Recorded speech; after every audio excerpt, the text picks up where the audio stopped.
ఎట్టి పరిస్థితుల్లో వైఎస్ఆర్ పార్టీకి ఇంటికి పంపించాలా, వీళ్ళ స్థానాల్లో కూర్చోబెట్టాలని అనుకున్నారు.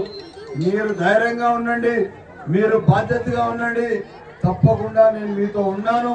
ఎట్టి పరిస్థితుల్లో రేపు ఆ కాలనీ డెవలప్మెంట్ కి మీకు రోడ్లు, కాలువలు ఏ అవసరం ఉన్నా కూడా కానీ, ఆ రోజు కరెంటు కూడా లేదు ఇక్కడ, ఆ కరెంట్ ఇచ్చింది నేనే. నీళ్లు లేదు, నీళ్లు ఇచ్చింది నేనే. వీధి దీపాలు లేవు, నేనే ఇచ్చాను. పోల్లు లేవు, నేనే ఇచ్చాను. దాని తర్వాత ఏది కూడా వీళ్ళు చేసింది లేదు. ఈడ కొంతమంది వైఎస్ఆర్ పార్టీ నాయకులు 10 ఎకరాలు భూమి కొన్నారు.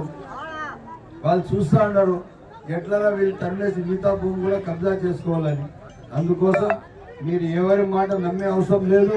మీ అందరి ఆశీర్వాదాలతో, దేవుని దేవుడితో తప్పకుండా నేను నిన్న ఎమ్మెల్యేగా మీ అందరి సహకారంతో గెలుస్తాను.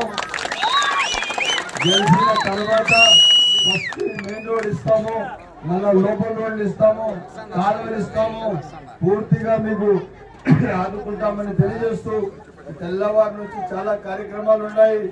రేపు మధ్యాహ్నం నామినేషన్ ఉంది 1 గంటకు. దయచేసి ఎవరెవరు ఉన్నారో మన అందరు నాయకులందరూ, కార్యకర్తలు, ఇక్కడ ఉన్న ప్రజలు, ఆ రోజు మీరు ఎప్పుడు నాతో ఉన్నారు, ఈ రోజు నుంచి నేను కూడా మీతో ఉన్నాను.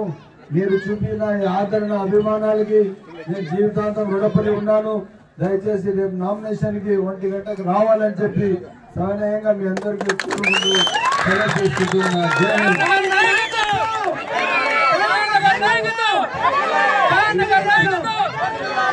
ఇక్కడ ఒక అంగన్వాడీ స్కూల్ అడుగుతున్నారంట, అదే విధంగా ఉర్దూ స్కూల్.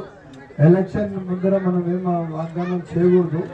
తప్పకుండా మీకు ఏదైతే అవసరాలు ఉంటే పూర్తిగా నేను మీకు సహకరించి అభివృద్ధి చేస్తాము. గెలిచిన వారం 10 రోజులకి రెగ్యులర్ గా వస్తూ ఉంటాము. సమస్యలు పరిష్కారం చేసి అభివృద్ధి చేస్తామని చెప్పి తెలియజేస్తూ సెలవు తీసుకుంటున్నాను. జై హింద్, జై తెలుగుదేశం.